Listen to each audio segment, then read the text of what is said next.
Good afternoon, everybody. I am Priska Lee, the president of AREAA Northern New Jersey. It is my honor and pleasure to welcome you all to AREAA Northern New Jersey's first commercial real estate event of the year. We all know that commercial real estate is a tough business to get into, and by no means is it easy to find any opportunities to really learn the ropes of the commercial world from someone who's actually successful and actually transacts in the commercial real estate space. It's a whole nother animal from residential, and anybody without the proper knowledge and tools of the trade are going to find it really difficult to be successful. So Anthony Rivera recognized this need and decided to do something about it. He is the commercial chair for the AREAA Northern New Jersey Board of Directors and is now on his third consecutive year of serving our chapter. He's actually a really fantastic contact to have, and personally for me, he has made many connections and referrals for me over the years. So not only does he enhance the professional lives of people around him, he's also just a really awesome person to have in your corner. So he's a fellow colleague, he's a board member, a commercial real estate boss, and a friend. He's even helped my brother and fiance learn a bit about the business by meeting with them one-on-one for weeks on end. And this is a super busy guy, so that's really saying a lot. So it just really shows what kind of a person he is all around. Up until now, AREAA Northern New Jersey has really only dipped a toe in the water here and there in terms of hosting events that specifically focus on commercial real estate. So this year, we're actively doing something about it, with Anthony spearheading the campaign to bring opportunities to residential realtors like yourself who have always wanted to learn about business but never really knew how or where. So in case you guys weren't aware, he just launched a company that offers courses that cater to people like you on call, residential realtors who have interest in learning commercial. So you could check out more information on commercialrealestateboss.com. But with that being said, Salito Reyes, also a newly anointed board member, is here to moderate our panel consisting of Anthony and Eugene Rivera and their student as well as agent Shaquilla Jones. So there's going to be time for Q&A at the end of the session, so stay tuned. And with that being said, Salito, take it away. Hello, welcome to this AREAA Northern New Jersey Commercial Real Estate webinar. I'm Salito Reyes, the Media and Marketing Chair of AREAA and NJ and founder of Zego Media, where we produce compelling and vivid imagery for helping your business or organization leave lasting impressions. Before we dive right into this webinar, can you both tell us about your backgrounds for those not familiar with your training and coaching platform, the commercialrealestateboss.com? Sure. Well, first of all, I'd like to say thank you very much, everyone, for joining this Zoom call this afternoon. I really appreciate it. A lot of you are friends and soon to be friends. So I really am appreciative of your time this afternoon. What I'd like to start with is myself. I've been in the business of commercial real estate for already over 15 years, brokering well over 10 million square feet of commercial properties throughout the northern New Jersey and New York areas. I came to commercial real estate actually from a background of Wall Street. Prior to commercial real estate, I was 10 years on Wall Street working as a wealth advisor for the likes of companies Morgan Stanley, Fidelity Investments, JP Morgan Chase, handling various type of doctors' accounts. My brother and I, who's my partner here, Eugene Rivera, and I are sons of a physician, my mother, Dr. Rivera, and we had a niche business of taking care of physicians, IRAs, and accounts and retirement accounts. But as you know, the craziness of the market, I'll tell you more about that, has been up and down during the dot-com boom and bust, as well as back in 08, 09 of the financial crisis. So we really switched gears to a more stable and steady investment world, which is real estate and particularly commercial real estate. So that is my background in that. I want to switch it over to my brother Eugene and his background. Hi guys. Yeah, after leaving Hong Kong, actually I was living in Asia for about 10 years in the commodities industries. I joined my brother in 2016 because I've pretty much built a lot of relationships in Asia. And it happened to be a new era in terms of Asian buyers looking for commercial real estate in the greater Manhattan, greater New York City area, especially hotel buyers or industrial warehouse buyers. So therefore, in 2015, I left Hong Kong and joined my brother in late 2015, 2016 with Pure Properties, which was based in Jersey City and in New York City, and basically looking at various commercial assets from hotels to industrial warehouses, and our niche is self-storage. So that's a bit of a background on myself.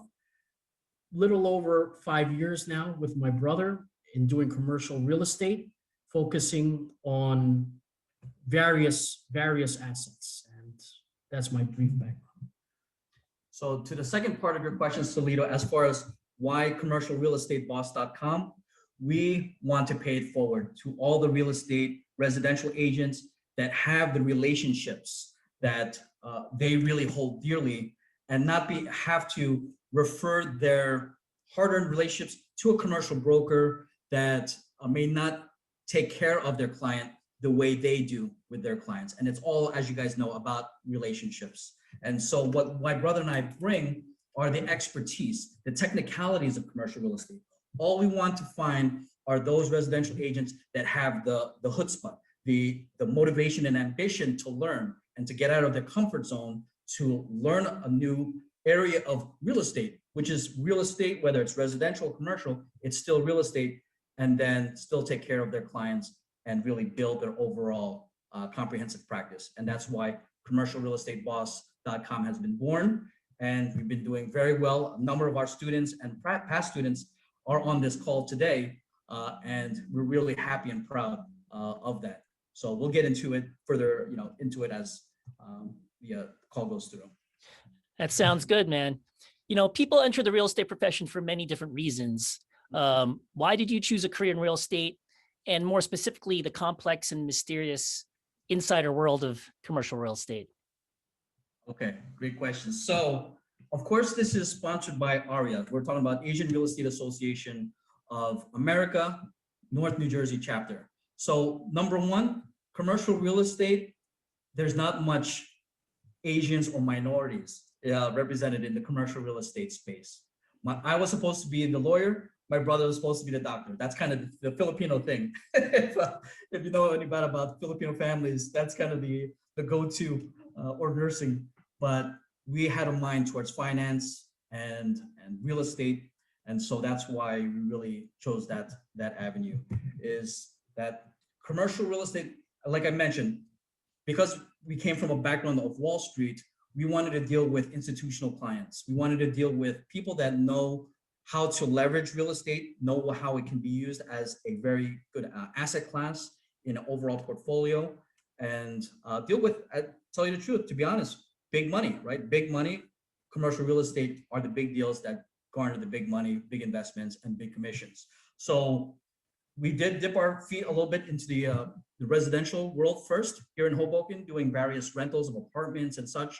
But I knew that we'd have to go into the commercial real estate realm and go from there. So from that point, I worked with a very strong, it's probably the strongest retail arm called the Goldstein Group out of Paramus, New Jersey. And really with them, I did deals with McDonald's, Enterprise Rent-A-Car, Hollywood Tans, Five Guys Burgers, you name it, all the types of shopping centers when retail was hot. When retail was hot, we're talking about 10, 15 years ago.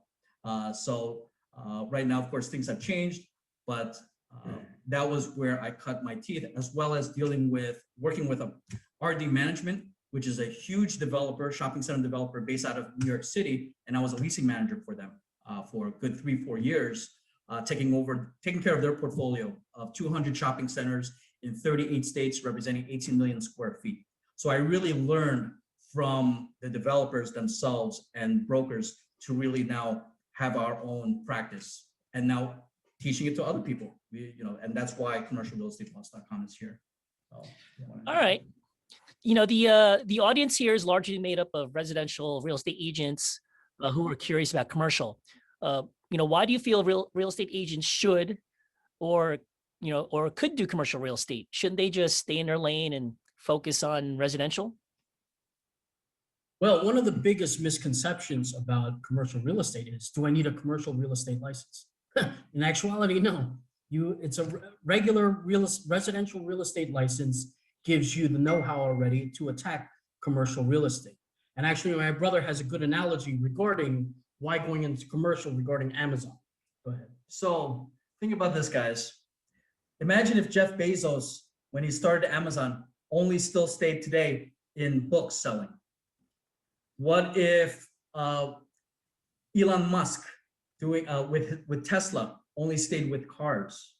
What I'm trying to prove here, guys, is that you have to get out of your comfort zone. And for all of us are entrepreneurs on this call, and we really have to go to the next level. How can we grow in our business? And just like Amazon grew from books to selling everything under the sun, just like Elon Musk with Tesla, now it just went from cars to cooling systems to SpaceX. That's the type of billionaire mindset that we all have to have. So now I know you wanted to give a few high-level commercial nuggets right now to those out there. Yeah, Anthony, if you just want to maybe finish your thought about why residential agents, should diversify, go into commercial real estate. You were kind of giving the example of Elon Musk and the CEO Bezos of Amazon. Yeah, so basically we kind of open Pandora's box into commercial real estate, if you will. Residential agents tend to see commercial as a bit daunting, a bit afraid. And really, it's just a matter of going into the municipality, looking at a piece of land or a parcel of land and seeing what's it's zoned for. What are the permitted uses allowed to be built on that piece of land? And so with our courses, our webinar courses, we actually take you by the hand. We go into a specific municipality. Let's say, for example, like Cliffside Park, New Jersey. And we go and train. What do you look for? Do you look for the zoning official, the building inspector, the chief administrator? And we go hand in hand and call them and ask, look, we're very interested in this piece of property. What is the intended uses? And in fact, could we actually make an appointment and go see the zoning official to see if this concept can work? So it's really going the extra mile of waiting in a municipality's office. It's kind of maybe tedious, like going into a doctor's office and waiting for the doctor to come out and see you. But it's that simple. And that's what we bring forth with Commercial Real Estate Boss, is really opening up that Pandora's box and going that extra mile with you. Yeah. So just to add on to my brother was just saying, and now before we were interrupted, again, really building real estate is real estate. As you guys know, we're all entrepreneurs. And guess what? This also came to my mind. We're all possibly, calling from our homes. Our homes are now commercial real estate because it's now our office. All right. Just think about that concept, is that now this is commercial real estate. Our apartments, our homes are commercial. So at the end of the day, whether it's residential real estate, where you're filling the home, the property with families, or it's commercial real estate, whether you're filling it with business people and people doing business, it's still real estate. And all you have to know is really technical side of things, which we teach, but you have the relationships, and that's what we try to do, is really garner those relationships that you already have and then turn that into money, turn that into bigger bucks. Because what would a commercial deal in your life add to, if it's another 20 or 50,000 or $100,000 income source for that year, how would that change your life? So that's what we're trying to do, is really teach that side of the business. And so you don't have to do so many open houses. All right. So I know you two wanted to give a few high level commercial nuggets right now for those who are not familiar with your training. So, what best practices can you share right now for finding off-market sites? Great question, Salito. Well, first, let me do a real life example with a self-storage development that we did in New York City, Staten Island, to be exact. So basically, our client, first of all, we listened to our client, who was Storage Deluxe at that time, and basically listened to what they were wanting. They wanted great visibility from a freeway or a highway. They wanted good demographics. What does your 1 mile population look like? So they wanted about 15,000 in a 1 mile, in a 3 mile, about 100,000 people in a 3 mile. Also, what are the income levels? They wanted a certain income level within a 3-mile radius.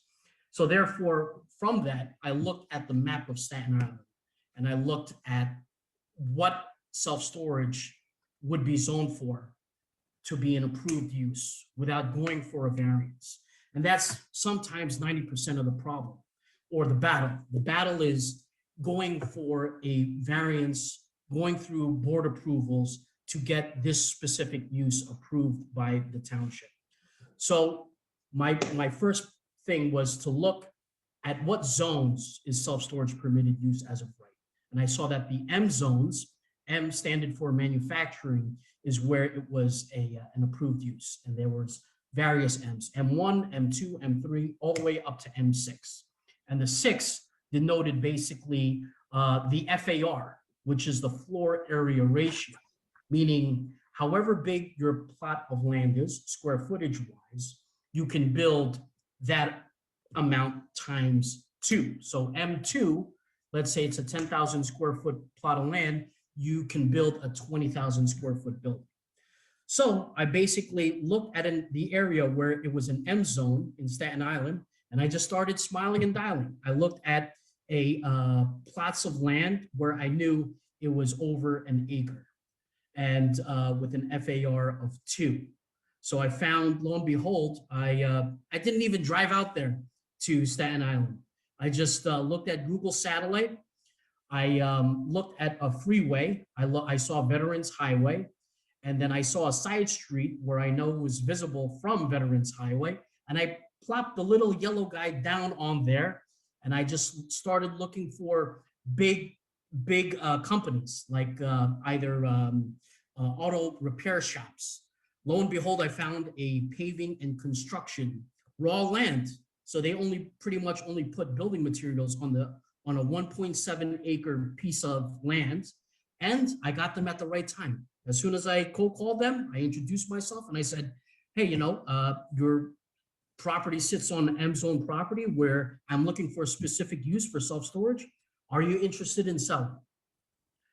And they said no, but we're interested in leasing. So I did a 99-year ground lease with the Tranchina Paving and Construction family, and got them at the right time, and that turned into a 6-figure commission within 8 months. So it's just basically going that extra mile of doing that homework. And how long did it take me to find out where these specific zone properties are on the internet? 45 minutes. So it's doable. It's not that hard. People think, oh, only the institutional guys can do these big developments. I'm just going to stick with residential. No, that's not for me. We teach you how to go that extra mile, and we teach you how easy it is to really get these deals under your track record.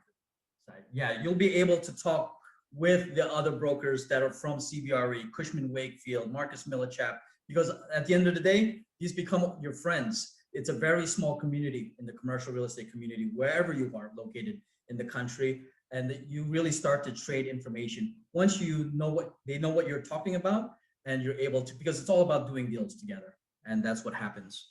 What I also wanted to stress to a lot of the residential agents here is think about this. In just Hudson County alone, where we're located in Hoboken, how many residential agents are there? There are probably thousands, right? Thousands and thousands. Now you compare that to how many commercial agents there are. Maybe 10, 5 or 10 that you've seen the signs on the retail storefronts or warehouses. It's a small community, but a lot of inventory. And I know that these days, that's what agents are looking for, is inventory, and commercial is where it's at. So that's another reason why you want to learn commercial. All right. Now you guys were talking about leveraging your dream team. What do you mean by that? So actually this dream team also ties into the first question, because about how to get off market deals. Dream team, when I mention this, is not so much the team of agents in your team at the real estate agency. It's actually the other professionals that you're working with to close a deal. So I'm talking about namely your commercial real estate attorney, your title agent, your commercial lending arm, your architect, your engineer, all those people that are very integral in doing a commercial deal are the people that you're going to be able to lean on, as well as you're leaning on them to get a particular commercial deal done. So all of these people are possibly even business owners themselves. If they run their own shop or they're part of a big firm, the bottom line is they want to close a deal, and they want to close a deal with you. So that's your dream team. You surround yourself with other professionals. And then what I was mentioning about one of the attorneys, I was able to get an off-market, 3 off-market deals from this one attorney that's part of my dream team. So that's how it relates to it.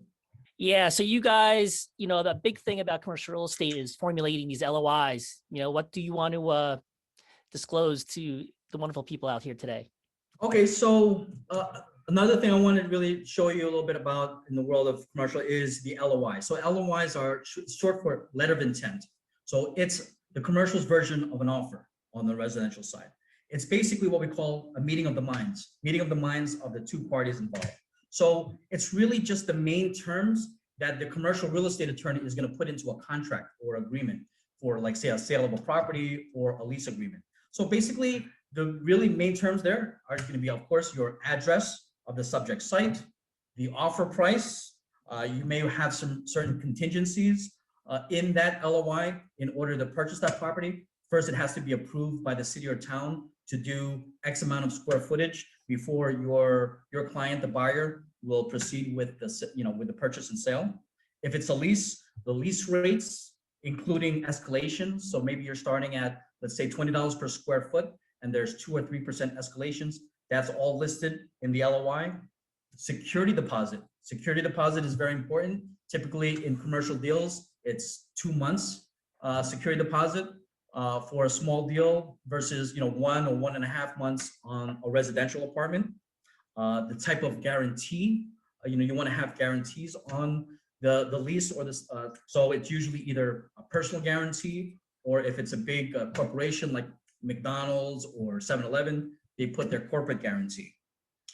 What's also in there are a rent commencement date. So the landlord may give 1 or 2 months of build out time for this new business to take over the space. And then after 60 or 90 days, then you have the beginning of rent commencement. You also have the zoning classification of the site to make sure that there's no misrepresentation of the type of zoning, so that that new either tenant or buyer understands that that is the zone for that purchase. For leasing, also an exclusive use clause. So in a shopping center, if there's already a nail salon, there may be already an agreement that you cannot put another nail salon in there. So there's an exclusive use that either you're the only type of business that's allowed in that shopping center. And most important to us brokers is, of course, the commission. So the commission is outlined there in its own paragraph, who's going to pay the commission and what percentage. As you guys know, depending on the size of the deal, typically under, I would say $1 million, $2 million, it's still not full boat, 5-6%. But as the price of the property is higher, we're talking about 5 million, 10 million, maybe there's a negotiation that the percentage comes down at 4 or 3%, depending, in order to get the deal done. And then lastly, the condition of the premises. So for example, is the landlord delivering the premises in a vanilla box condition, a cold dark shell, or as is? So those are basically the terms that you would put in an LOI that you would basically be negotiating with the other party. And then once it's agreed upon, both execute that LOI and then give it to the commercial real estate attorney, usually the seller's attorney, to draft up. And then there's your contract, there's your agreement. It might be different in other parts of the country. I know that, I have one of my students here from Houston, Texas. There may be a form that is a commercial contract, but I can tell you that for New York, New Jersey, the commercial real estate attorney is the one that drafts up the purchase and sale agreement. Now, which side usually starts, or initiates the letter of intent? Whoever is making the offer. So if there is a property that's for sale, then and we're interested in purchasing it, then we're going to initiate with that LOI to the landlord or the landlord's broker. So it's whoever is going to initiate, who has the interest. In our case, because our niche is self-storage, it would be an LOI to the owner of the land or the mom and pop self-storage facility or warehouse owner. So you wouldn't suggest having the agent draft up the letter of intent? I mean, this probably is something that a lawyer should definitely. Oh no, the agent can do it. This is where the agent is going to take care of it, because this is where at least the meeting of the minds. You can always, of course, consult with your attorney because of course they are going to eventually be a part of the deal eventually. But this is where really the broker puts together the LOI and then takes that to the attorney to have it drafted up. So Sounds good. Sounds good. All right, so let's switch some gears. I know you brought one of your star student agents along to have a couple of words. She's involved in residential, but she is, like you said, studying commercial. Do you want to introduce Shaquila Jones? Yes. I have one of my star student agents here on the call with us. Really blessed and happy that she can join us and offer her time and how is basically the training and coaching has been going for her. Shaquila Jones, Shaq Jones of eXp Realty, and thank you so much for joining us today. Really appreciate it. Thank you for having me. Hi, everyone. Good. All right, so yeah, we're gonna just go right down the line. I do have some questions, Shaq. So what I'd like to start with is, first off, why did you choose a career in real estate, and then specifically want to now do commercial real estate? Okay, so I initially got my real estate license to be an investor. I wanted to take the middleman out, do my own flips, and just kind of not have to rely on a real estate agent to be that middleman. And I actually ended up turning into the middleman for other investors, and I started to enjoy it. So I was able to get the free ride of helping investors, which a lot of agents, they do dip into, but I actually had the experience as an investor. And from that experience, I was able to help other people out. And then I just kind of had this moment where I said, you know what, I want to be a one-stop all agent. I don't want to just subject myself to this one portion. I want to be a professional with buyers. I want to be a professional with listings. So I pretty much put my time into each scenario. And then I came to the conclusion, like, hey, we also have this license that we can use for commercial. And back in September 2019, I met this guy at a New York real estate convention, and he was a trainer for commercial. So he spoke about how he trains residential agents to become commercial agents. And I asked him, well, what do you think about residential agents also working commercial? And he was just like, absolutely not. And I'm the type of person, if you tell me no, I'm going to try it. So I was like, you know what? I don't see why, because they gave us this one license. And if it was an issue, then they would make us get another license. So from then on, I was just like, I'm going to figure it out, and I'm going to find someone that is pretty much going to help me with it. Because I mean, we all know real estate school doesn't teach you how to run your business. They just teach you how to pass the test. So this information is really hard to come across. So it was a struggle to find you guys. Great. Thanks, Shaq, for that. I really appreciate it. And that really, I'm sure, resonates with a lot of agents out there. There are definitely, and that's the reason why we created this program, is because other people like yourself have the same thinking, that nobody's going to tell me how to and put me in a box of say, hey, residential or commercial. I'm a business owner. I'm an entrepreneur. If I feel like I want to do this, I'm going to find out the training and do it myself. I'm smart enough to do something like this. We're not neurosurgeons, but we can learn real estate. So thanks for that. I wanted to follow up, Shaq, on this. What do you like about the training and coaching that you've received up to this point, and how has it helped you in your real estate career overall?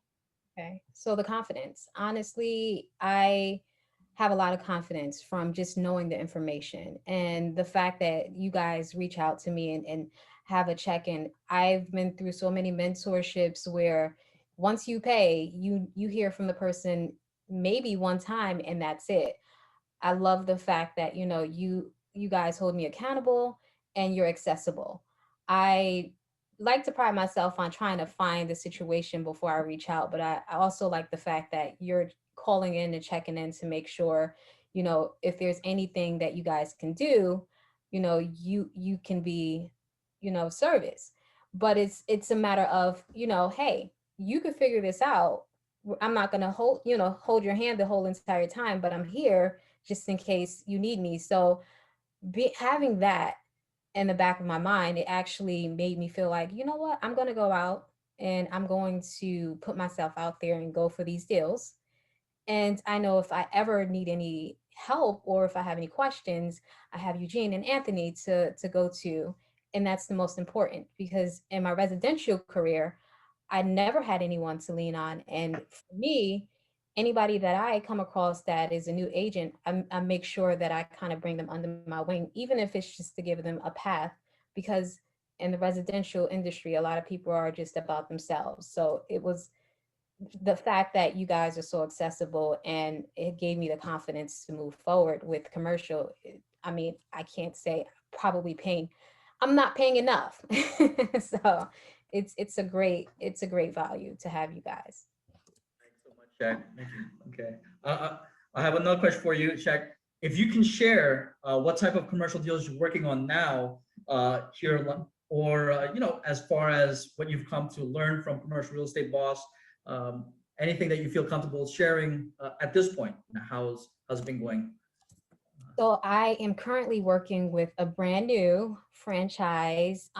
They are actually really, really new, and they're a restaurant, they're a seafood restaurant, and they're really coming. It's interesting because most people feel like a restaurant coming through the pandemic and opening franchises in this time, they're booming. So the opportunity to work with them has been a roller coaster. It's been really good for the experience, but it's kind of one of those things where it's going so fast that, I'm having to learn so many things in such a short amount of time, which is a great thing. Another two deals are two warehouse deals, actual purchase and a lease. So anyone, if you have anything in the Port area in New Jersey, Newark, Elizabeth, London, 20,000 to 15 to 20,000 square feet, please let me know. I'm looking for something. And a lease. Pretty much a commercial lender reached out to me and asked me, to help him with a commercial deal. And I kind of took that and was like, absolutely. So Yeah, that's good. See, Taking it head on. and that's what I mean, guys. Remember when I was talking about your dream team? Shaq just mentioned about a commercial lender saying, knowing that now she does commercial real estate, can you help me with this commercial deal? That's what I'm talking about. That's where the rubber meets the road. That's where the opportunities come from. That's where the off-market deals come from. It all, commercial real estate begets more commercial real estate. You just got to be active out there, and we can teach you the technical side of things. Don't worry about that. Take that leap of faith.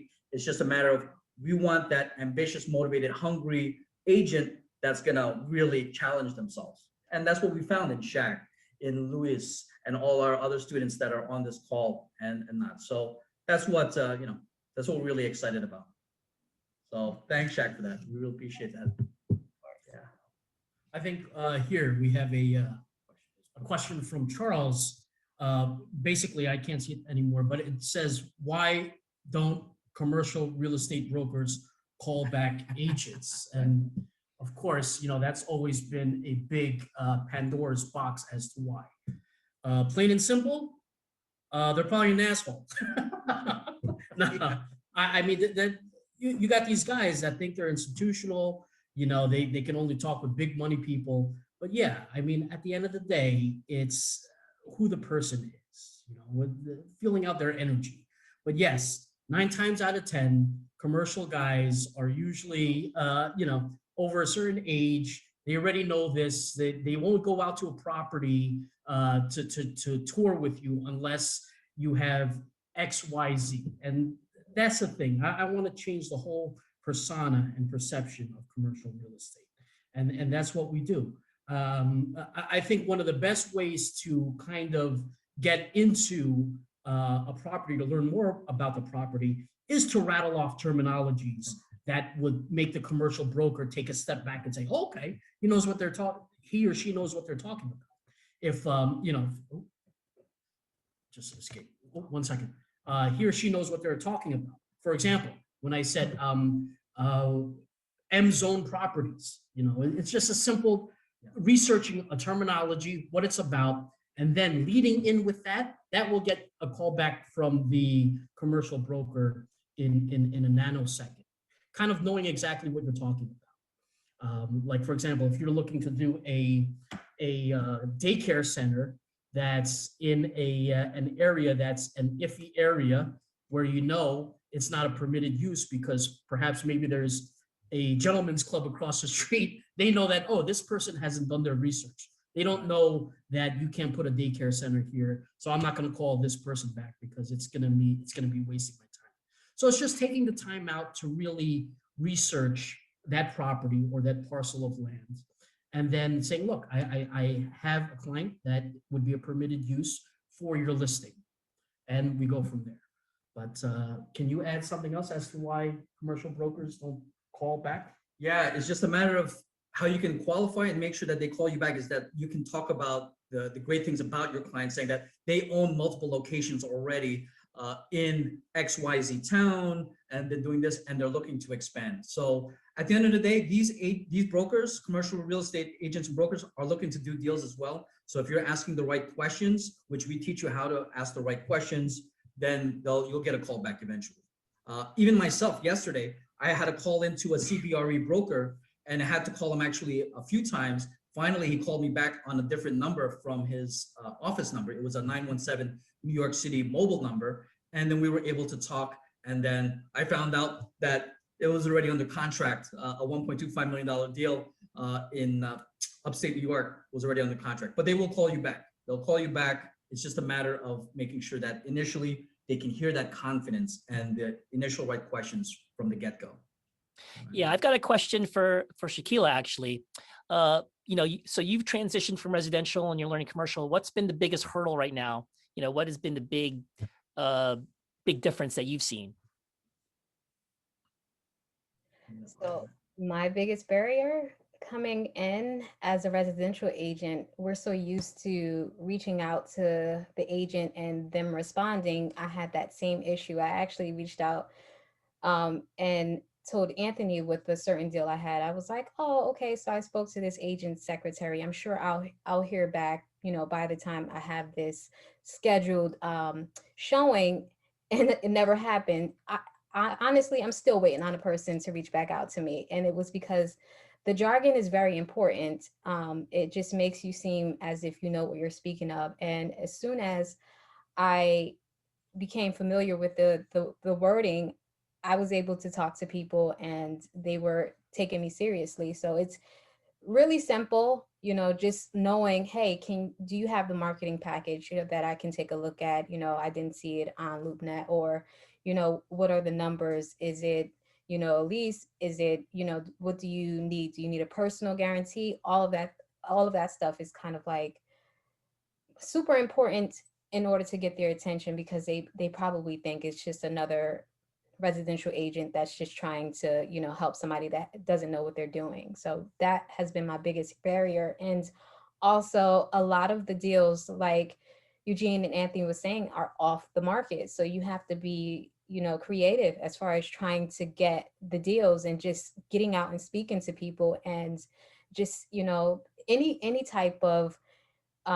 interaction with someone. You never know what other people know. So it's just a matter of, hey, by the way, do you know anyone that's looking to sell a scrap metal business, or they're looking to, do this? Because of course, a scrap metal business has a certain zoning that, you have to look for. So just having those conversations and just always putting yourself out there is super important. And it's always going to help you to be connected to a lot of different people.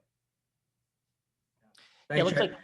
Hey, Salita, what I wanted to do, actually, because I want to show the depth and breadth of our training throughout the country, I've got one of our other star students here, Luis Varela from Houston, Texas, on the call as well. Calling in an hour, he's an hour behind, but he made the time to call here and into the Zoom call. And I wanted to get his thoughts on this. And I want to, because he has, his thoughts on commercial real estate and, is going through our training and coaching. So Luis, if you can unmute yourself and share, we'd love to hear from you because I want to show the people here, this can be done anywhere in the US. So if you can just unmute him. Yep. Hold on. We're getting attacked again. Hold on. Yeah. First time ever I've seen something like this where it is just an onslaught. Yeah. What's going on? We must be very important. Okay, Luis. All right, go ahead, Luis. All right, so this month I did my first commercial deal ever after starting with. Thank you. There you go. Thank you.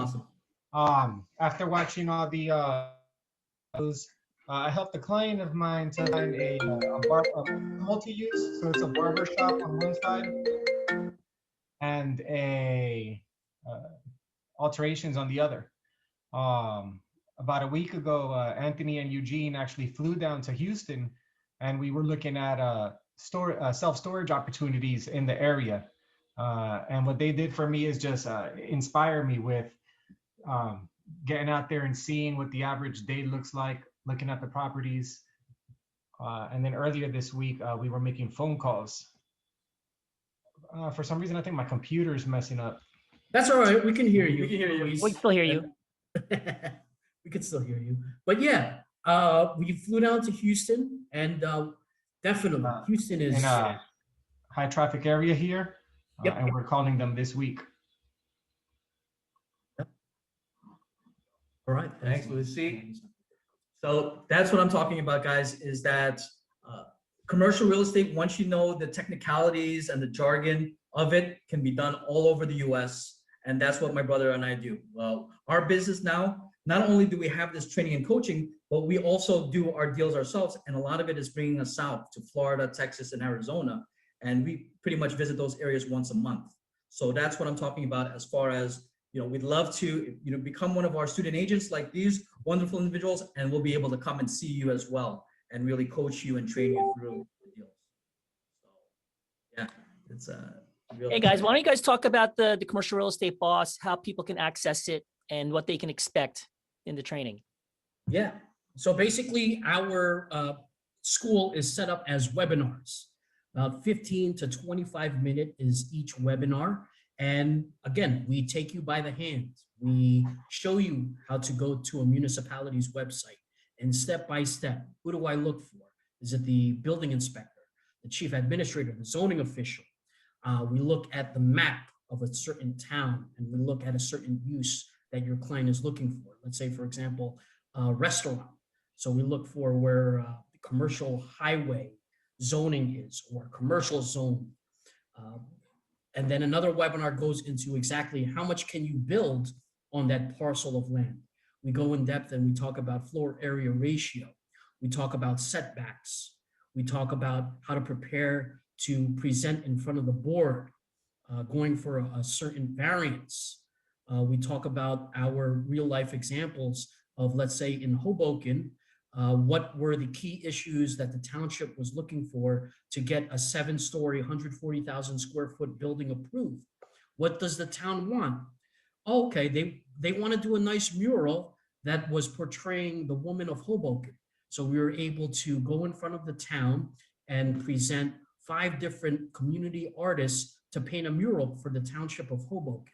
So it's little intricacies like that that we go hand in hand with our student and say, look, you can do this. You don't have to be a Morgan Stanley real estate department or Carlyle Group real estate department. You can do this yourself in terms of doing those big deals, doing those developments where you can do an assemblage and you can combine 4 or 5 lots of land to produce a 10-story building. So yeah, no, that's what it is we really take you through the specifics of a deal and then the mechanics of it. But as far as, again, we made it very affordable. We kind of followed the Walmart model. Instead of charging pre-pandemic, we were charging, $2,000, $3,000 for a 3 months with us or something like that. Now it's just monthly. It's a monthly subscription of $97 a month, and you take it as long as you want as far as training and coaching goes with us. The main thing is that there's no contracts involved. It's just a month-to-month subscription, and that's what you get. You get that along with our expertise and helping you through the whole process. So we made it $97 a month, where that's, as you know, a dinner with you and your significant other. But the commissions, I can tell you the average commissions in commercial real estate, from smaller deals to the largest deals, we're talking about $50,000. If I had to put an average price out there on the commission. So if you have 5 to 10 of these type of deals in the hopper and 20, 30, 50% of them close, do the math. So Someone's got a question about international deals. Have you guys done any international deals? No, not as of yet, but definitely looking into it in terms of, actually, we went and did a look into doing self-storage in the Nordic countries of like Sweden or Denmark. But yes, it's something that we are definitely interested in. As my brother mentioned, EXP is a broad range. We have offices in Dubai, soon to open in Hong Kong, I believe. Portugal, France, Mexico, Puerto Rico, all around the country, all around the world, EXP has the platform. So, it's all over the place. Sounds great. Do you guys want to touch upon what are the best platforms for commercial listings? The best platforms, yeah, it's your typical CoStar and LoopNet. LoopNet is the marketing, where it's similar to on the residential side MLS, but I would say CoStar for more research and LoopNet for straight marketing. But again, as was mentioned before, a lot of the deals are done at are done off market. Sounds good. All right, gentlemen. So if anyone wants to reach out to you guys, how do they reach out? How do they contact you? Go to commercialrealestateboss.com. Our email and phone numbers are there, so that we'll be able to reach out back to you and answer any questions you may have on the program. I really want because we're under this AREAA Northern New Jersey. We plan on visiting all the various AREAA chapters throughout the country and talk to them to see how we can help them in the commercial real estate side as well. So commercialrealestateboss.com, and our email and phone numbers are there. All right, gentlemen, thank you so much. Thank you for all of the people participating in this webinar today. Thanks, guys. We are saving this recording and it'll be published again online on our Facebook account and YouTube as well. Yes, and to those that were being very difficult, we have the FBI coming to so watch out. All right, ladies and gentlemen, have a great day. Thank you again. Take care. Guys.